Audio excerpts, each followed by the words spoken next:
I'm your host, Sharon Rolph, and you are listening to Fresh Courage. It's your time to shine, coming to you on the Transformation Talk Radio Network. And I'm here to help you live wholeheartedly, to enjoy everything and live boldly. I've often challenged you to explore possibilities. And my topic today is exactly something I found from me exploring the possibilities. And so I want to talk to you about resilience. And I'm kind of looking at doing a TED Talk. So I was um, checking out a couple things of people who have been doing TED Talks and found this gal that is using gaming to um, help people build resilience. What a novel idea. I have not gone to gaming because, us boomers, we think it's a waste of time.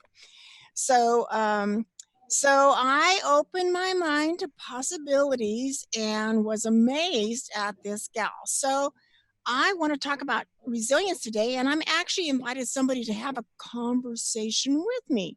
Rick Thompson is an engineer, businessman, and inventor based here in the Seattle area.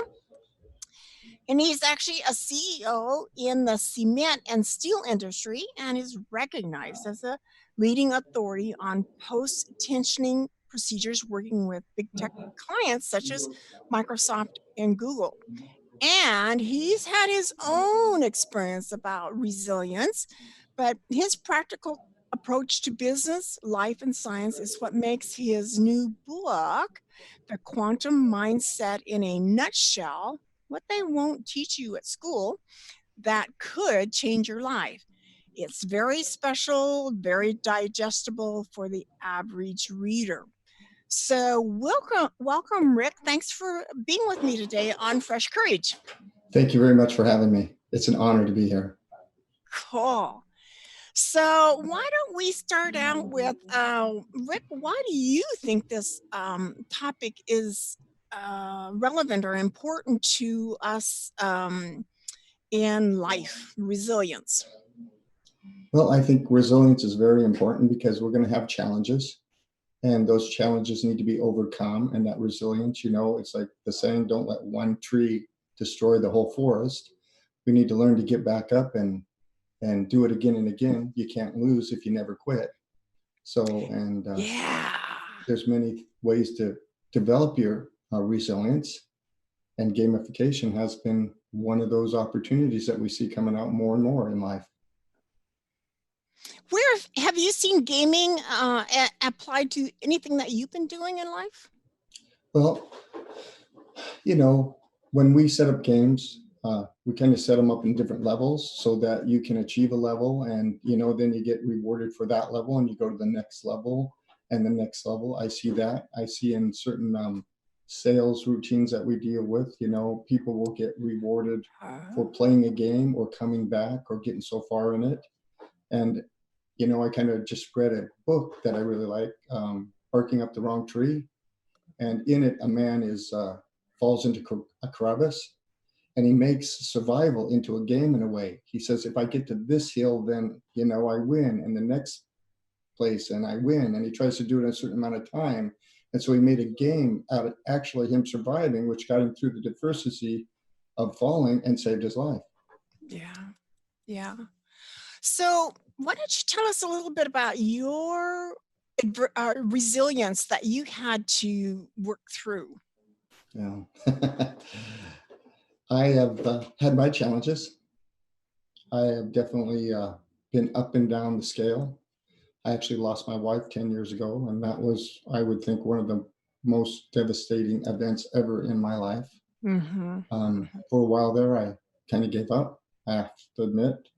But I found the resilience came from putting the proper meaning to the things in life, and my wife and I loved each other very much. And I choose to remember how much she loved me and how much she taught me about life and loving. And I go forward with that to spread love to the world in her memory and honor. Yeah. Good. Because you can't do anything about the past. We can only change the future. And so you And use, that's right. And, I kind of believe life does happen for you. You have a purpose here, and those things happen to you so you can have resilience and do the things necessary to make the changes in the world and in your life that need to be done. So everything has two coins. I like to look at the positive side of that coin to go yeah, forward. yeah, And so, I'll be honest, at that time, I, kind of gave up and lost everything. And I came back and put good meaning to it. And I have a beautiful life today. good, good for you. Um, I, in doing research for the topic, I found a little comic thing that said Tigger, the tiger, was saying life is not about how fast you run or how high you climb, but how well you bounce. So life requires us to have the resilience of being able to come back and get up, like you say, get on back on your feet. Well, Jane McGonigal is the author of Super Better, and she's got a PhD in gaming, and she actually wants to use gaming to increase our resilience. Who knew that was possible? So she actually had her own resilience challenge in having a really bad concussion. It was life, well, I don't know that it was life threatening to her, but it sure put her on her back for a while. And she decided to, while she's in bed and kind of getting depressed, like we can sometimes fall into, that she decided that she'd use her cognitive abilities that she did have and create some games to have help build that resistance and pat yourself on the back and gain different levels of achievement. So I loved stories that are true to life, movies that are true to life. So if we talk about the definition of resilience, they say the dictionary says it's an ability to recover from or adjust easily to misfortune or change.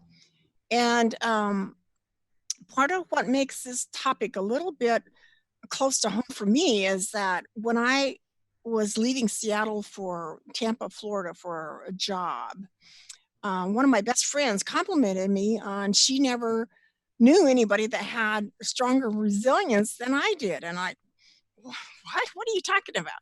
And so I've never heard anybody else compliment somebody on resilience either. But in Dr. Emmons says anxiety disorders are far and away the most common mental illnesses in America, affecting nearly 1 in 5 in any given year. My goodness, that's a lot. And I'm starting to be sensitive to being aware of how, as we age, we tend to be easier to get depressed and think that our value or our contribution is slipping away. And Rick and I don't believe that's the way to go. So, but I also came across a comment somebody wrote, this Sherry Campbell. She says we must be willing to risk. Part of resilience is the emotionally wealthy life that requires digging deep and to view the challenge as a catalyst. The challenge of having your wife die, the challenge of having this concussion that actually inspires our personal development. So we have to say, Rick, kind of at the beginning here, that you don't have resilience if you quickly get knocked over and stay down, That's right? true. Yeah. So picking yourself up is kind of important. You want to have a good life. If you don't pick yourself up and start again, what will your life be? You have two Yeah. choices. You can not do anything, or you can choose to do something. And like I say, we don't have control of too much in life, but what we think about and focus on, we do.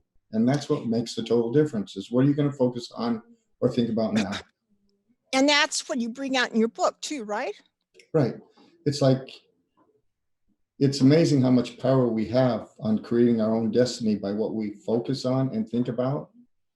And, we think, woe is me, we tends to get woe is me. But when we think positive things and good stuff, you fall into more positive things. And the quantum mind book kind of tells how quantum physics and that relates in how it works to how our mind works to how we can achieve the things in life we want, like getting back up and doing things again. Yeah, I am so disgusted. Well, one of my sayings that I have is a worry is a misuse of imagination. And so much of the news is here, worry about the weather, here, worry about the election, here, worry about who knows what. And it just resilience. I think this resilience especially applies to what's going on in social media and the news. Do you see an application there, Rick? Well, I think news brings out hard stuff because that's what people are looking for, the things that kind of scare them in life. And so they're attracted to it naturally through instinct. But I do think that, you know, we're having kind of a revolution on a more positive attitude, and the world's becoming a better place, and we have more of a higher, mental state than we've had in the past. And I think people actually watch news less than they have before. And I think actually a lot of that stuff people are turning away from, because we do have the choice. Do we have to listen to this stuff? And nothing against news. I love to hear about what's going on in the world, but I've only been involved in it 3 or 4 times. And every time I was involved in it, it wasn't really what quite happened. So they do kind of embellish or tell the stories different, I feel. Yeah, so it may not be the real truth. Right. It's the truth that excites people. Well, I get excited about living with the sunshine over my shoulder, the positive. So actually, another research that I came said the resilient people carry an attitude of faith that all things will work out in their favor because they deeply believe in the value and worth of who they are. They flourish through traumas, stressors, and challenges. So, isn't that kind of how we personally grow, Rick? Yeah, I agree. That's what we talk about, is how do we, first of all, you need to love yourself. So many people hold grudges against themselves and they need to forgive themselves. That's one of the big things. We see that in many tests in science. Like we're just with Mind Valley, they have near here actually, they have the 40 years of Zen, and they hook you up to these electrodes and see how you can get this perfect mind wave of a monk. And to do that, they found the number one thing you have to do is forgive. You have to forgive everybody, but the one that you got to forgive the most is yourself. You've got to forgive yourself for all the things you've done. And with this hooked up, they can see like it lights up the whole brain when they're testing. When you really forgive, you just get all this extra energy and power because you were wasting it on, something that that, like they say, you don't forgive for them, you forgive for you, so you don't have to waste that energy. Well, in fact, how I met Rick yesterday was we were doing an exercise like forgiveness, and I mostly thought about how I need to forgive myself, not so much of kind of maybe forgive myself for not learning more, not being as high, holding myself to as high a level as I'd like to. And then this morning it's kind of dawned on me that forgive myself for not being at the level I need to in order to accomplish the new things I want to do. So it's not having arrived yet, but I'm on the way. So another thing that's just really come into my awareness the last month or two is this whole judging, because often our judgment of others is wrong, or we don't have the whole story. And judging myself is what a release that is to saying, I'm doing the best I can. Have you been in that judging mode at all, Rick? Yes, I have definitely been in judging myself. You know, you're not good enough, you're not smart enough. You know, sometimes you're too old or you're too young. But I think because of my experience, I've gotten past that. I think I used to think, well, you take something and then you take it from somebody else. But I've come up with a story I love. It's called The Golden Box. And in it, it's about a man who goes to heaven, and with him is a giant golden box.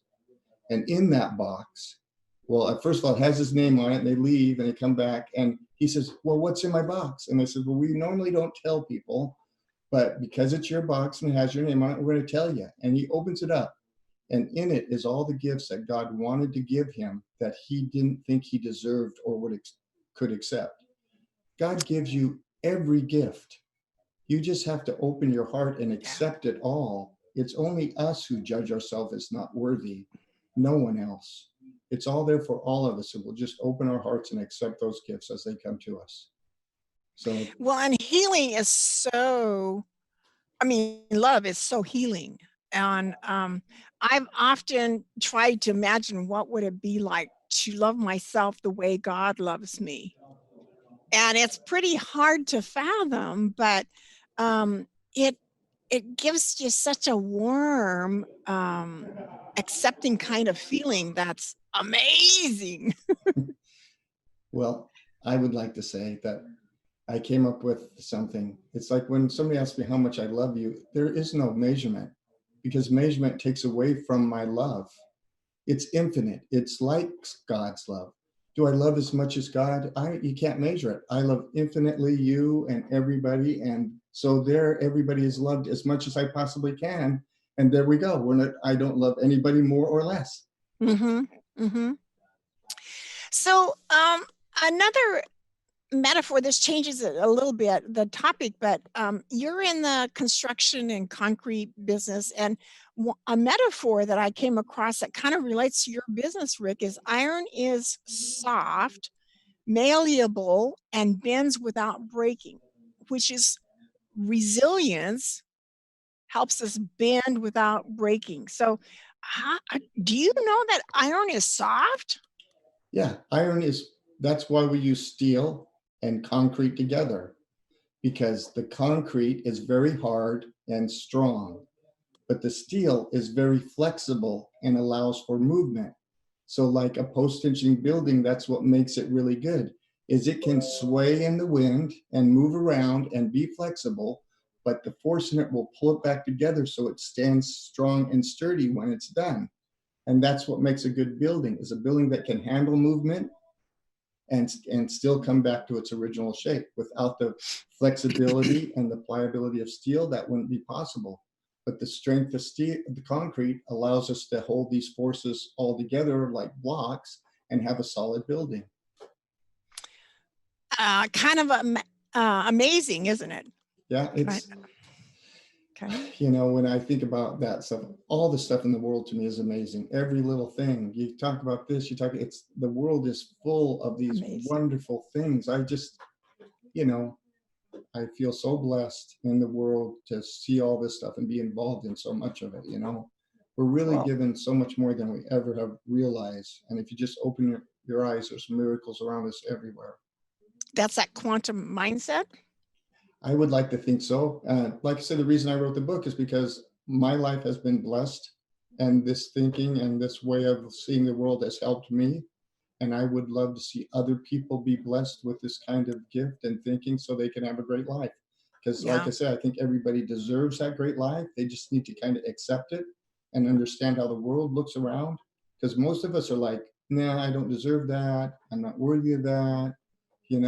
That isn't possible. It's all possible, and you're worthy of it if you can believe and act towards it, because you do have to act.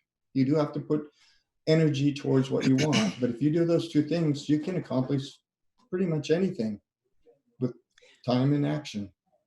So I have tried to challenge myself when I say or hear somebody else say it's impossible. I like to say to turn it into question for our mind and I guess specifically our subconscious maybe that what would it take to be possible? So Right. now I'm asking the you know, I see it's impossible now, but how could it be possible? It's a What would make it very possible? yeah, very curious question. And it's not impossible. It's just very difficult now because we don't understand enough. But in the future, it could be more possible because we do things like that in my business. We have new inventions and they're possible, but they're very, very expensive. But you can almost plot the curve when they will be affordable to do the project you want. And you watch that curve come closer. So when that new technology comes down in price enough that you can jump right on it and use it in your service. And now it is a possibility that wasn't a possibility yesterday. Yeah, I read the book, Creativity 101, I think it was, by the guy that built, Pixar, and Oh, he yeah. told a invention after invention after invention that made his, Pixar and Disney what it is today. It wasn't there, like you said, and now look, somebody's developed a solution to this. So I remember years ago they were saying, "Oh yeah, there's going to be this crisis of gasoline or something," and it was something about trucks and highway and how expensive it would be to get things to you, and it never happened. Somebody invented something that made it possible. So, what makes us resilient also enriches our lives. And being able to embrace the challenges or the trauma or whatever happens, like Jane McGonigal that embraced her concussion, she didn't let it stop her. In fact, there's two words that I love, unstoppable.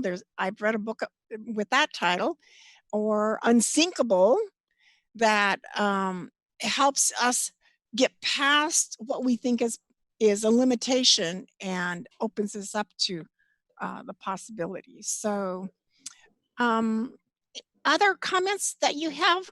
Oh, I was going to say that the building that you mentioned, I often think of flexibility as a willow tree. At the where? A willow tree that bends and sways in the Oh, wind. yes. Yeah, and A how, post-tensioning building is kind of like a willow tree. That's why they're used yeah, because they'll bend and sway. Because if you have earthquake, you want it to be able to flex and absorb all that or the wind. And so they work like that. Many things yeah. move a lot more than we realize. So, what about this believing in your value and the worth of who you are? Deeply believe that. Um, that's hard to instill in others. It's kind of something we need to do for ourselves more, right, Rick? What do you think? I believe that all our beliefs have to be distilled within ourselves. That's really what gives you that good mindset is we have a set of rules. And that rule needs to be that I love myself. You can't say I don't love myself. I can't love myself all day. You got to tell yourself that you love yourself and you got to believe it. And and if you don't love yourself, well then why wouldn't you love yourself? What do you need to do to make yourself love yourself? Forgive yourself, whatever it is. But the first thing you have to do is really have that positive mindset in yourself that allows you to be worthy of life. So, and that goes for all the rules. Like if your rule says I got to please everybody all the time, well, it's hard to be happy because nobody can please everybody all the time. So these rules that we have embedded in our subconscious really make a difference to how we live our lives. And a lot of them we have from childhood that we don't even know about that, Yeah. give us that resilience or not because we were taught. The good thing is we can kind of identify them and reprogram our subconscious. It's kind of like a football player. Football throws a football every day until when he gets up there, he throws that football and he doesn't even think about it. He just does it. And that's what you want your mind to do for you when you're having a challenge is it doesn't have to think about it. I love myself naturally. I don't have to think about it. I just do this. I just do that. That's what my subconscious believes. because your subconscious mind is 40,000 times faster than your conscious mind. So really, the truth is, it's made all the decisions before you even have a chance to think about it. It's like it's at the finish line, sitting down at the chair, having a soda, waiting for you to get there. So, these are important things that we need to, but they're little things and we have control over them. And if we guide them, we can make our lives great. Well, and you think about how many times do kids, as they're growing up, get told no, no, no, no, and so while you're talking, it made me think, okay, when I was a kid, one of the values the family gave me was, where there's a will, there's a way, which isn't kind of another way of saying, if you want to believe it, you'll find a way to make your belief right or accurate. Right. It's like I was the only one that went to college in my family. So where there's a will, there's a way. I did it by taking baby steps, one class at a time if I had to.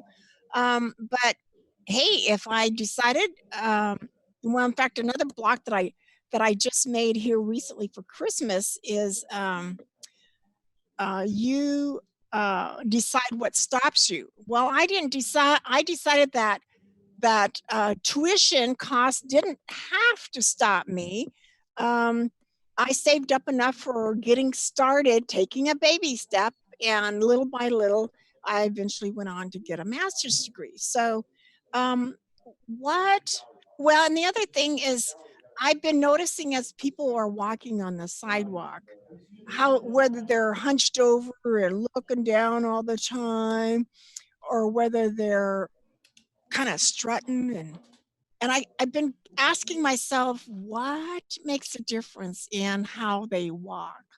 Who who taught them who they are, basically, or how were they taught that? So if you believe in yourself, you're more likely to stand up tall and and feel the value or worth in your walk and your stride. You think? Oh, yeah. I actually have had the fortune to go to several of Tony Robbins' classes. Oh, okay. And that's one of the things he says, how you stand is how you present yourself. And just by standing like Superman, you'll feel stronger and better and whatever. So, and so what we're really saying is when you look at somebody, you see what they're thinking about themselves inside by the way they stand. So if somebody stands tall and strong, they feel tall and strong about themselves. If somebody hides and puts their head down, they're shying away from the world. So, those are small things, but those are things that people see unconsciously all the time and make judgments on. Most people Yeah. judge people in what, like 30 seconds? Or less. Yeah. Women are faster than men. So I know you guys are a little bit, you guys got the insight we don't have, but. Okay, so we're talking about resilience, the ability to recover from or adjust easily to misfortune and change. And I think that's so important in this day and age. So we're going to take a break, and we come back. We're going to wrap up our conversation with Rick Thompson about resilience and bouncing back. Stay tuned.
listening to Fresh Courage. It's your time to shine. And I'm Sharon Rolph with my guest today, Rick Thompson. And we're having a conversation around resilience. And it's so important to not get caught up in all the things that, the culture wants us to worry about. If it's not the politics, it's the weather, and on and on and on it goes. So let's talk, Rick, about what could we do to help strengthen our resilience. And I've got this handout from and I don't know if the producer has that or not, but down here at the bottom, a recap of super better is that there's ways to do power-ups. That's things to say, okay, I don't think I have quite enough strength to go to the next level. What could help make me stronger? So she says that there's physical, social, emotional, and mental. So, Rick, you mentioned something about a cup of hot water. What was that about? Yeah, a cup of hot water. If you just have a cup of hot water in the morning or at lunch before lunch, it gives your body energy because of its warmth without any calories. So your body doesn't have to do any energy to get energy. It's one of the things, it's like a gift to your body. Here's a cup of hot water, take the energy, use it, but you don't have to digest or do anything to make it happen. And it just enhances your body's activities, prepares it for other things without having to give it a job to do. I love it. Okay, so emotional, they're saying like holding the hand of somebody that you love would be emotional power up. How do you apply that to your life, Rick? Yeah, I tell you, not too many things make me happier than holding my wife's hand. When we drive in the truck, I like to grab her hand and just hold it and tell her I love her. I just, it makes me feel emotionally better. I like it. I do it all Cool, the time. cool. All right.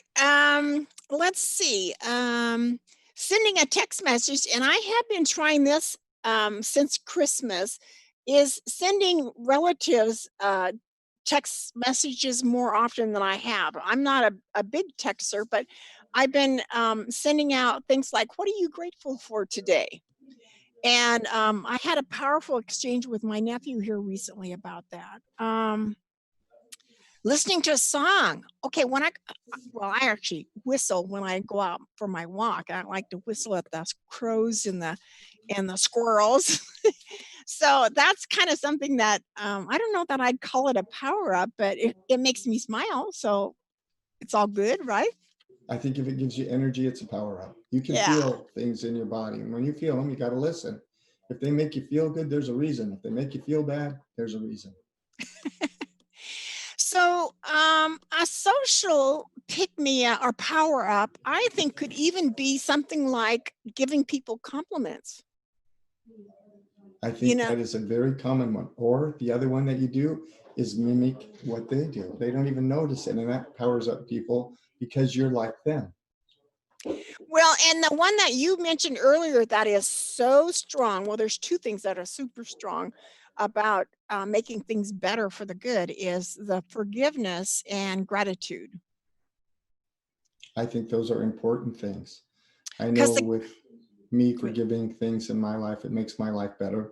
I don't like to carry grudges no matter what they are. And, things go bad. I don't blame anybody. I haven't lived their life. I don't know where they're at. They made their choices because whatever pain and suffering they had in their life. And I don't always agree with it, but I don't hate anybody or hold a grudge against them because they did something I didn't agree with. yeah, Makes life yeah. way easier for me. I tell you, I don't like being upset with anybody. Well, and I have kind of this theory that a lot of medicine could go out the window if we forgave people more often. They say that's the number one cause of stress is not forgiving and all that. So, and like they're saying, stress is the number one epidemic. Anything we can do to reduce our stress levels, meditation, forgiving, gratefulness, those things are definitely proven on all levels of science by testing and stuff that they work. And if they work, then let's use them. We can prove these work. Let's make our life great. we can do it. Take the pill. Take the pill of forgiveness. Take the pill of gratitude instead. Or All right. absorb. I like to see because I'm kind of against pills. Let's just absorb the energy of forgiveness and all that and use those waves that are out Yeah. there free that don't harm our bodies at all. And actually, don't make anybody unbelievably profitable for what they do. Yeah. Yeah. Hello. Okay, well, Rick, let's wrap up here in the next couple minutes. Tell us about how you came to write the book you did and where people can buy it. Well, guess I've said a little bit. I came to write the book because my wife passed away, and I was looking for meaning in life. And I started doing different things and researching and reading and studying, and that led me to realizing that I can actually, do things in my life to create my future. And I took a lot of classes. I've actually spent much money learning this stuff, and when I got there, it made my life so great, and it makes me so happy that I wanted to share it. And so it took me about the last 4 years, but I wanted to write this book so I could share with others.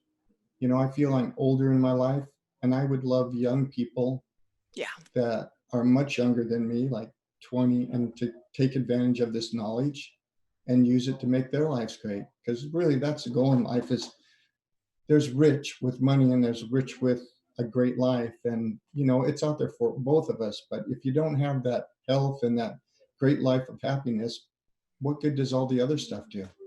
Hmm. So, and this kind of tells you how you can manifest all that stuff into your life and why science and stuff supports what we're doing today. And so it's supposed to be kind of a stepping stone to belief. You believe, and then you make it come true. Yeah. Getting back to that term I just ran across, the emotionally wealthy are resilient, and it adds to their wealth that they feel in their life. So they can get your book, The Quantum Mindset in a Nutshell. You said on Amazon? Yeah, just look it up on the internet and it'll kick you right into Amazon, and it's there for sale. And I'd appreciate anybody who does pick it up and read it to send a little note and let me know what they think. I'm very Yeah. interested in how people receive it. And like you say, and helping others have a great life too. Well, on Fresh Courage, it's your time to shine. I carry that on my website, Effortless Vitality. I believe that when you're living from your heart, it's going to flow from you with effortless vitality, kind of like that hot water that goes down and it gives you energy. My little art blocks that I make there, some of them are available on Etsy and my store called my store called Quilted Petunia. And I actually have a YouTube channel and I do a weekly blog where I give people a thought for the week and challenge them on living better. And, let's live life as if everything is rigged in our favor. Because it is. Yeah. So if I believe it, it's possible. And let's see. Your website is thequantummindset.com, Correct. right? Okay. And how would you wrap up today's conversation? Well, I hope that people learn to have more resilience, because that is one of the keys to really having a happy life. Because if we Yeah. let things hold us back and not go forward, then, you know, it's going to hold back from having that great life. And with resilience, I believe if you don't give up, you can't lose, and keep going, going, going, and you're going to get what you want out of life, that joy and happiness that everyone deserves. So, and I hope you take from this talk today that you can choose to do some power ups physically, emotionally, socially, mentally. And like I say, I'm getting better. I'm going to try to be more encouraging through my text messages, send more of them more often, and it shows that I'm caring about my loved ones, and I'm kind of knocking on the door saying I'm sending you love. And I actually bless people a couple times a day as my way of loving them too. So let's change anything that's impossible to possible and live a meaningful and bold life wholeheartedly. Thanks for listening to Transformation Talk Radio, and we'll see. Come back and see us again next week. Thanks. And thank you. I've enjoyed myself. Thank you very much. Good.